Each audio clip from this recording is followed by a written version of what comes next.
Yung mga bik namin, nakalabas lang. Yun. Ay. Hindi pa nasirado yung pintuan nila. Yan o.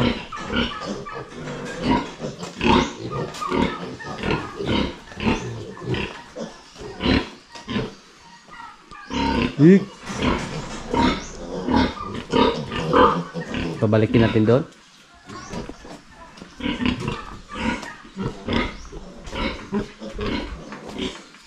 Bik.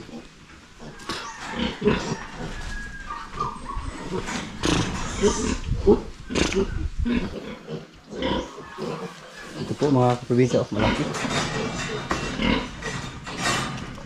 Buti na lang, mabait yung dumalaga natin. Balik doon. Okay. Pasok sa loob.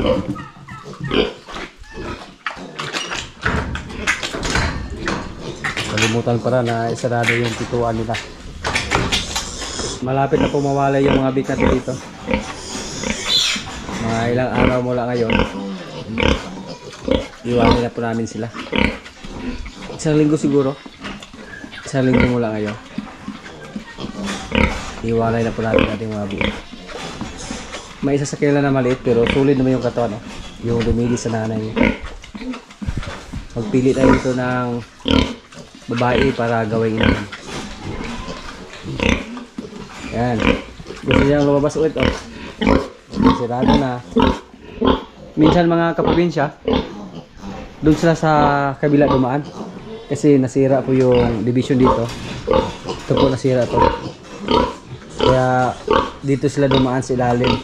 At buti na lang yung mga dumalaga natin dito, mga mababait po sila. Hindi po nila inaway yung mga biik. Mahaba yung katawan nila mga kaprobinsya, oh.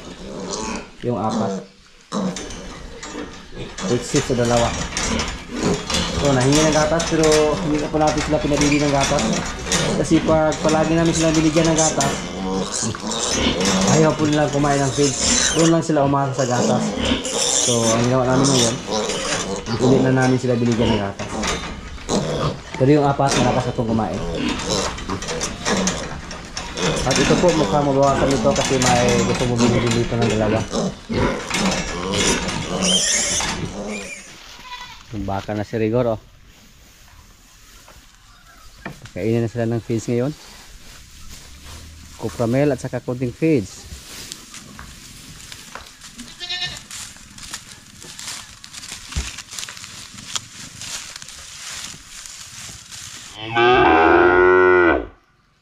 Yung pulang baka, Copramel din yung binigay. Tapos maraming tubig. Dinamihan namin ng tubig para mabusog sila. Lalo na ngayon na mga tuyong dahon yung binigay namin sa kanila. Malakas silang uminom ng tubig. At saka walang ulan. So tubig talaga yung tirada nila. Pag maubos niya yan, sigurado tayo na mabusog siya. At si Junior Pogi, oh. Tumikim-tikim na rin ito ng feeds. Yung maliit natin na baka.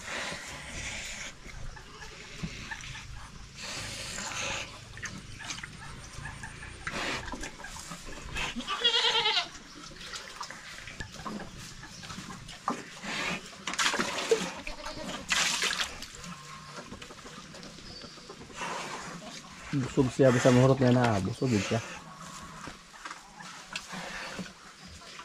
Si Junior Pogi, oh. Tilaw-tilaw na po. Tingnan natin kung maubos ba yun. Yung Copramel, pero sigurado po tayo na maubos yan, oh, kasi yung tubig wala na. Sinuyop na lahat yung tubig.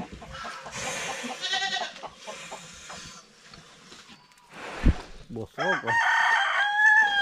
Basta mainit yung panahon mga kaprobinsya, walang ulan, napakalakas lang uminom ng tubig. Yan po ang importante sa mga baka, kalabaw, kambing, baboy, tubig. Basta mainit yung panahon.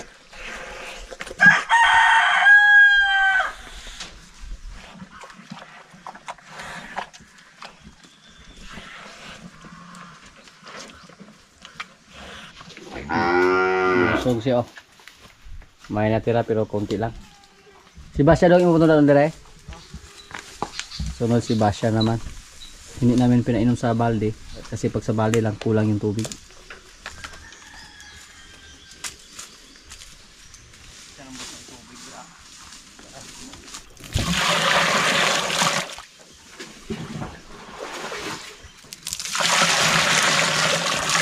Basya naman yung kasunod. Yung tubig oh.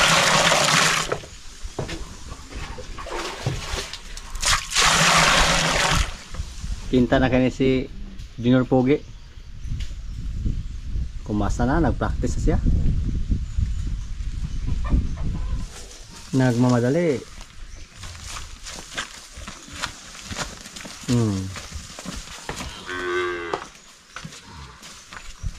Suminom. Bawa ano siya? Oh.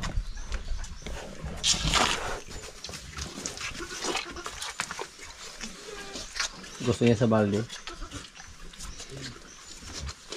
Buti pa si Rigor oh. Yung tiyan niya mga kaprobinsya oh, pilwak tayo. Pero pag maubos niya yung tubig na may halong kupramel, magkalaman niya.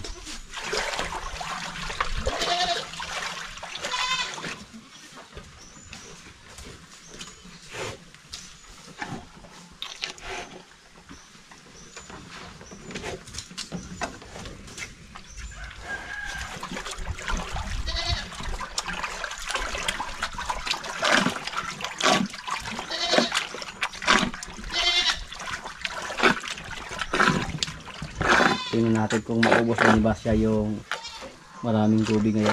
Kaunti lang yung ininom ni Rigor.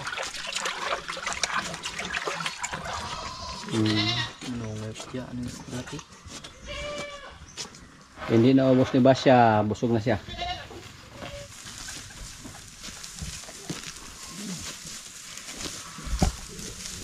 Si Marites naman yung bigyan.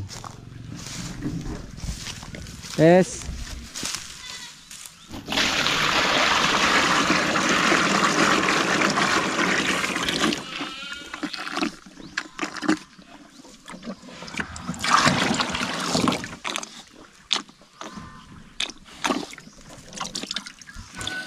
So hindi lang nasayang yung natira ni Basya.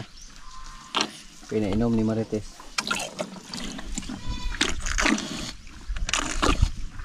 Mas ganahan silang uminom ng tubig basta may halong kupramil. Kaysa puro tubig lang. Puro tubig lang, kakaunti lang yung mainom nila. Marites. Nalain mo din baho yun.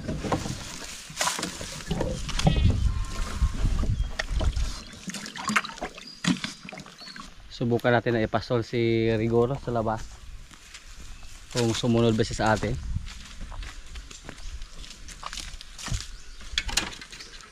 Kung sumunod ba siya kahit nasa loob lang yung nanay niya. Wah, Rigor.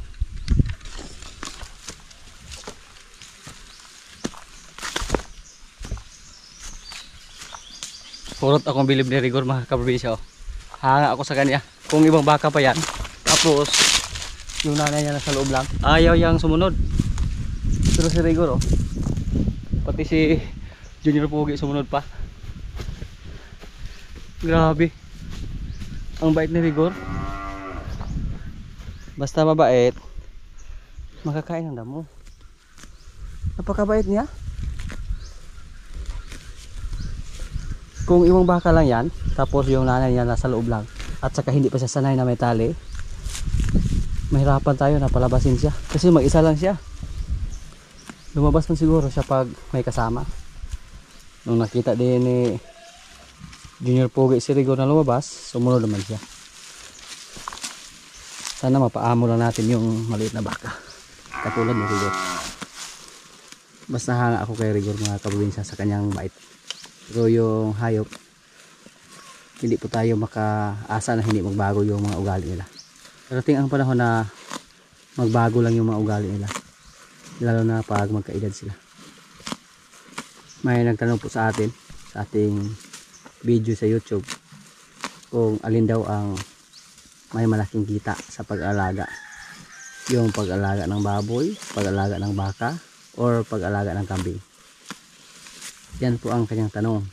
Pero pagkita yung pag-usapan mga kaprobinsya, kung alin yung may malaking kita, depende lang yan sa sistema sa inyong pag-alaga. Kung nag-alaga tayo ng baka, tapos isa lang yung ilagaan natin, at saka puro damo lang yung ibinigay natin, pwede naman yan. Pero hindi natin ma-compare yung kita sa baboy at saka baka, kambing. Kasi yung baboy, short term lang yan. Tapos yung baka medyo kailangan po ng mataas na panahon. Pag mag-alaga tayo ng baboy or inahin, kikita naman tayo dyan sa loob ng mga 5 buwan pa lang pag ibinta natin yung biik. Depende lang sa sistema ninyo. Kung mag-alaga tayo ng inahing baboy, tapos yung mga anak nila ifatining lang natin, so nangailangan naman ng malaking kapital. Basta ang masasabi ko lang po mga kaprobinsya, kahit alin sa kanila pwede tayong kumita. Depende lang sa ating sistema, sa ating pag-alaga. Kasi marami naman nag-alaga ng baka, marami naman din nag-alaga ng kambing, marami naman din nag-alaga ng baboy.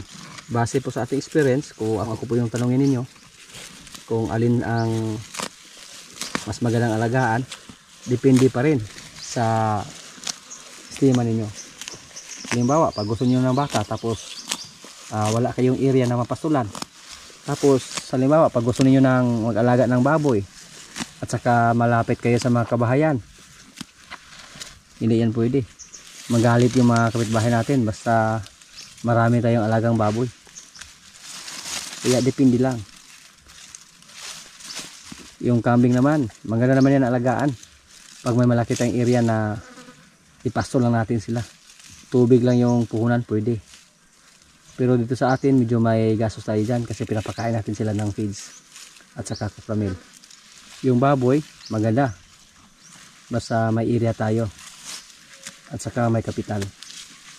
Base po sa ating experience, yung 10 heads to 12 heads na baboy, pag ifatinin natin yan, nangailangan po tayo ng 100 to 120,000 yung kapital kasama yung biik.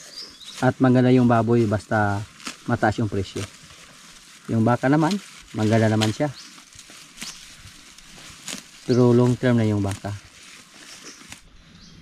Ang maganda lang sa baboy, short term lang, makabinta agad tayo.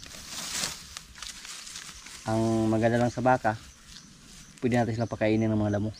Yung baboy, puro feeds yung ibigay natin. Yung pag-alaga ng kalabaw may kita din, depende din sa sistema.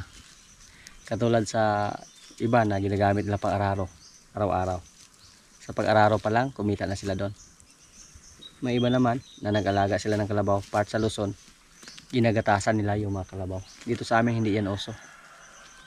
Si Rigor mga kaprobinsya, mukhang kwan siya, mukhang matanda na yung isip niya. Nung hinihila natin siya, sumunod siya sa atin na walang pagdadalawang isip.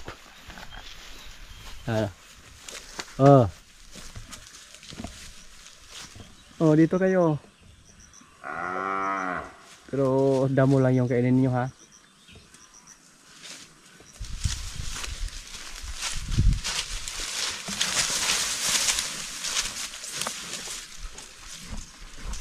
Kasama yung nakakabata niyang kapatid. Tumakbo. Agoy. Tuwa na.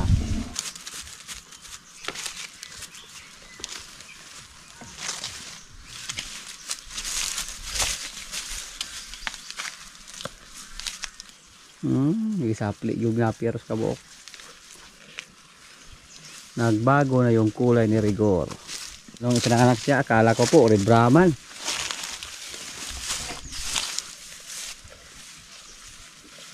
Hindi siya mailap.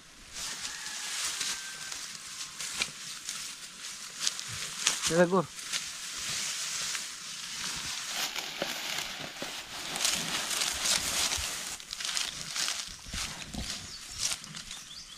Hindi na hinanap ni Rigor yung nanay niya. Kain na yun na sa isip niya. Pwede na siyang iwalay mga kaprobinsya.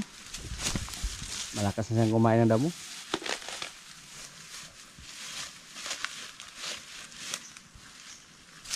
Subukan natin lain si Rigor at ibalik dun sa bakod kung hindi ba tayo mahirapan. Go! Walang kahirap-hirap mo.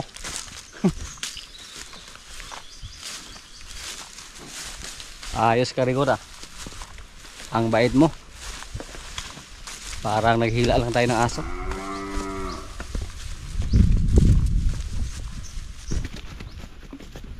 Oo.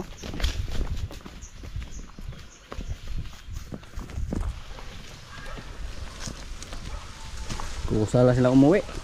Hanga pa ako kay Rigor. Parang si Martis lang. Uminom lang siya ng tubig, oh. Yung natira ni Marites. Ayan.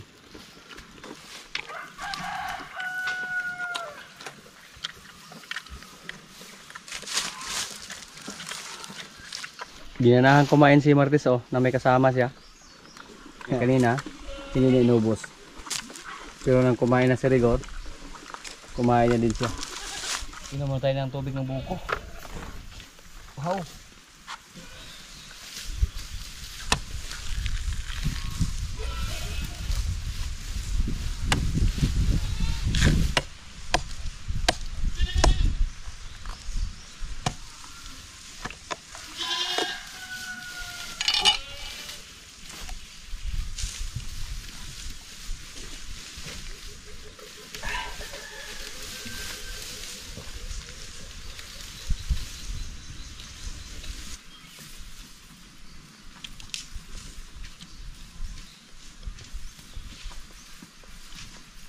Para nanghingi ng pagkain ng pato.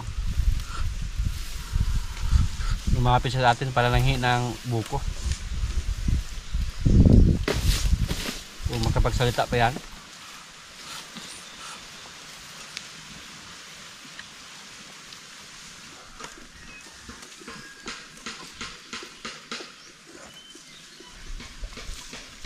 Yung mga kambing natin, ito po yung mga anak ni Dayan.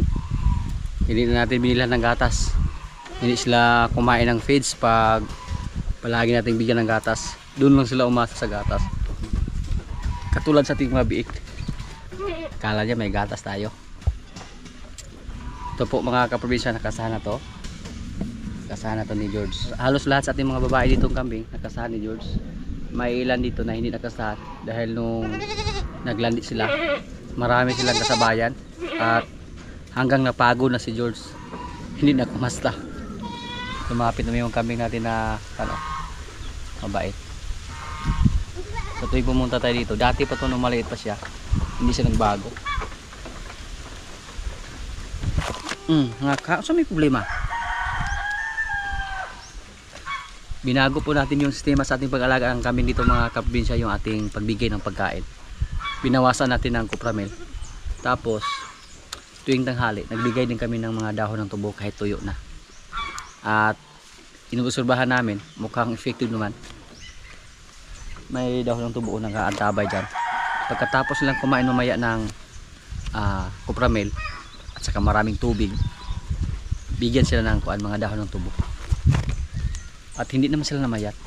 Sa ngayon na maraming dahon ng tubo dyan, samantalahin namin. Sige, so may problema niyo mo, God? Sige, pangaka. Sige, ikaw na, God. Nagsilo siya pag may ibang kambing. Ito po, dati mailap to. Hindi ito nagpahima sa atin. Sakit ka mong kuko. Ayaw ba? Pag bigyan namin sila ng dahon ng tubo, effective naman kasi yung tubo na ibinigay namin sa kaila, kinabukasan wala nang natira. Kinahain nila lahat. So, ang sistema po sa aming pag-alaga dito sa ngayon, umaga, bigyan sila ng kupramel. At saka pagkatapos, bigyan sila ng mga dahon. Kahit ano-anong dahon lang ang ibigay namin. Pagkatapos naman, pagkahapon, bigyan naman sila ng kupramel. At saka pagkatapos, yung ibigay namin, yung dahon ng tubo na. Katulad sa ating mga baka ba. Yung mga maliliit natin na kambing dito ng mga lalaki, balak po natin na pag mawalay sila, doon sila sa kabila natin ilagay. Lagyan lang natin ng division dyan, oh. Tapos magpagawa din tayo ng maliit na kubo. Yung ilagay natin na bubong, yung mga tapal lang. Marami tayong tapal dyan. Yun po ang pang takip natin dati sa ating kupra doon sa Ayungon. Kaya marami. Mukhang may natira pa nga doon sa Ayungon na trapal. Yun lang po ang gamitin natin. Para hindi na tayo makabili pa ng kuan. Ayero. Marami po to. Hindi na natin pwedeng ilagay doon sa mga lalaki doon. Kasi mga malalaki yung doon. Pag ihalo natin, mag-away sila. So ang sistema po dito, ihiwalay po natin sila sa mga malalaki. Hindi sila makakain pag ihalo lang natin doon sa mga malalaking kambing. Tapos pag andito naman, yung mga 3 months to 4 months na kambing, may nakita po tayo na video sa YouTube. Makapagpabuntis na daw yan. Pag yan po ang makapatama, makakasta. Yung 3 to 4 months. Mahirap pag ihalo lang natin sila dito, pag hindi natin sila iwalay. Ma-inbreed yung mga kambing natin. So habang inaayos sila yung bako natin dyan sa ating mga pato, pag matapos yan, lagyan lang natin ng division para sa ating mga kambing na mga lalaki na mga maliliit. Yung mga maliliit natin na kambing, napurga na po natin yan. Hindi lang bakuna yung ginamit natin, yung kwan lang, balbasin. Basta mga maliliit pa lang, balbasin lang yung ginamit namin. Nag-abang sila ni Luigi kasi alam nila na may pagkain na dala si Luigi. Si Dayan na dito namin nilagay, tumaba na. Nanambok ko sa dire. Ah? Hol-hol po din na.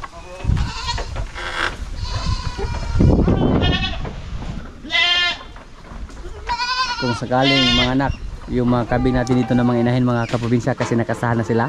Napakarami naman sa ating mga kambing. Si Dayan hindi pa nakasahan yan. So sa na araw, palabas natin si George para maamoy-amoy niya yung mga kambing dito ng mga babae na hindi pa nakasahan. Ang problema lang kay George, medyo matapang na siya sa ngayon.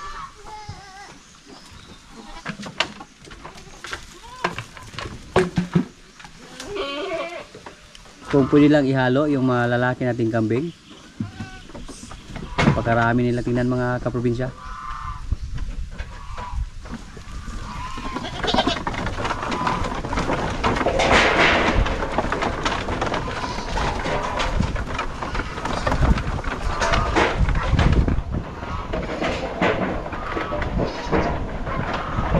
Hanga po ko sa nating kambing mga kaprobinsya na may 3 anak.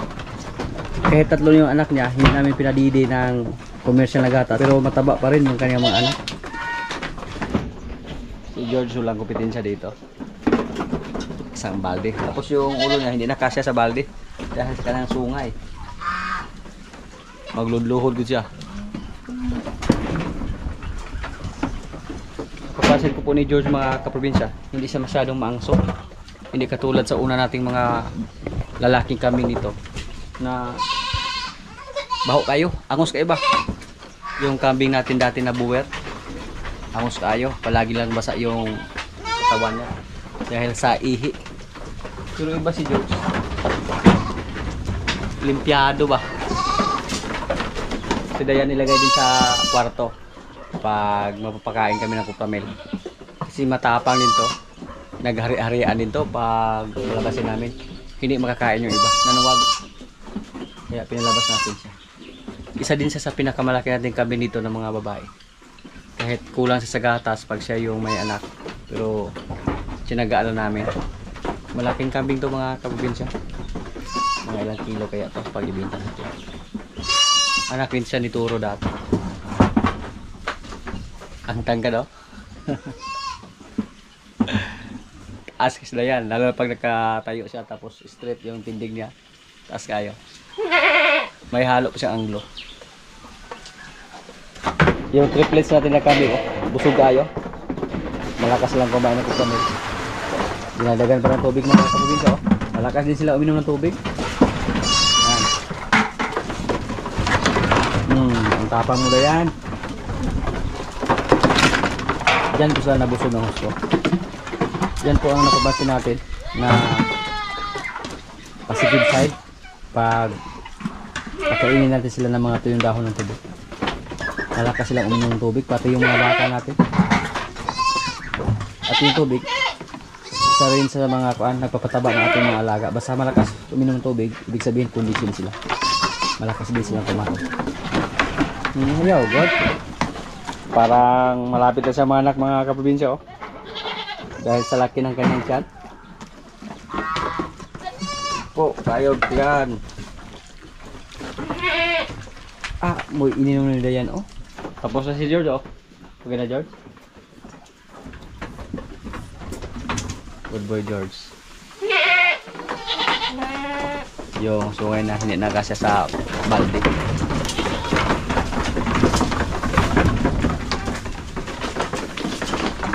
Nagsitakbuhan na sila kasi nakita na nila yung dahon ng tubo. Grabe. Kahit pwede na sunugin yung binigay namin, kainin pala nila mga kaprobinsya. Yan po, mga tuyo na. Pero bukas po, ubos na yan. Yung mga tuyong dahon ng tubo. Kasi wala sila ibang labangan, wala sila ibang makain tuyong gabi. Yun po ang kinakain nila. Pati si George, kumain din yan ng tuyong dahon. Andun oh. Yung mga maliliit, kumain din.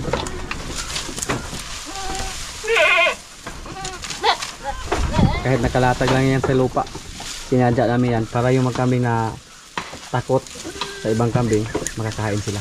Katulad ng mga maliliit. Kaaway na po. Bale, isnas lang yan mga kaprobinsya.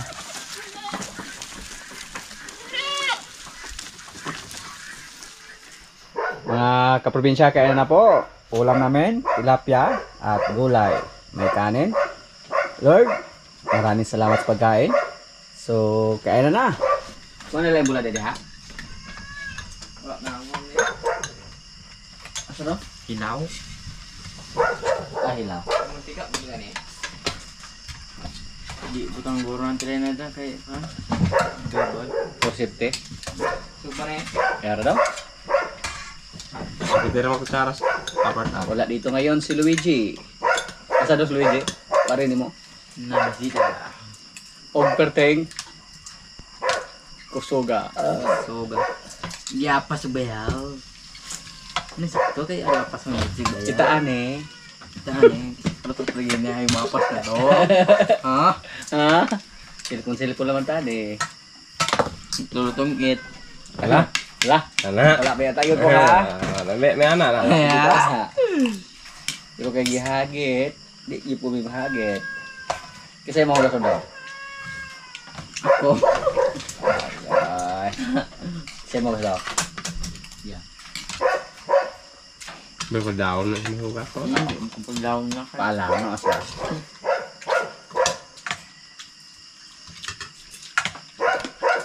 Ate naman kay Kadyo. Ikaon. Saan ka ka dyan? Sigaan kayo. Mahay sudaan. Di naman siya sa mga nasa loob. Unahan mo kasi sa alo. Ano ang galing na ay.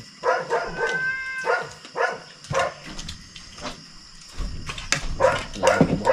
Eh. Imingaw juga buat bo. Sao na dagway.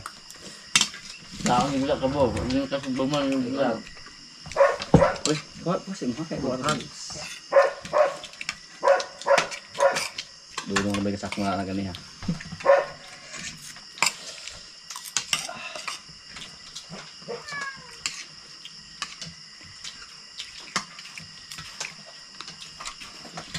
Layo dyan. Hapit na mamang.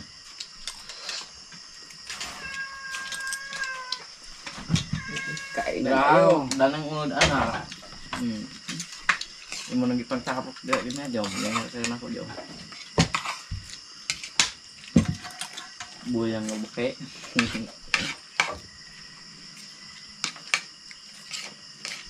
Lamit na siya. Sukar atong kuan.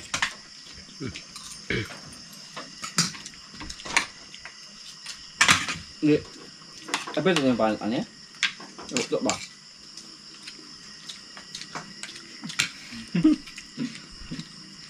Magukay ba?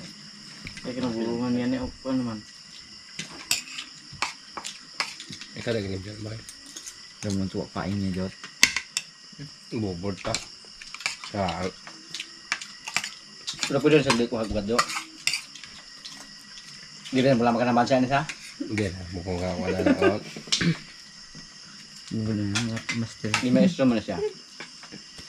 Ano naman siya maestro? Jambol. Principal pala lang siya. Angkol. Nonore. Kau ba nila buhat? Ugamot. Sana nila niliyan. Usad, Brazilian boy. Narinig mo kung ano ba? Yung... Nagtunog nasi. Ako na rin ako siya wala. Kaya? Hindi ko rin siya itong doon jude. Biya, ikaw wala ay nagbo. Ubat ko makada. Dahil mo daw doon kayo mahala eh.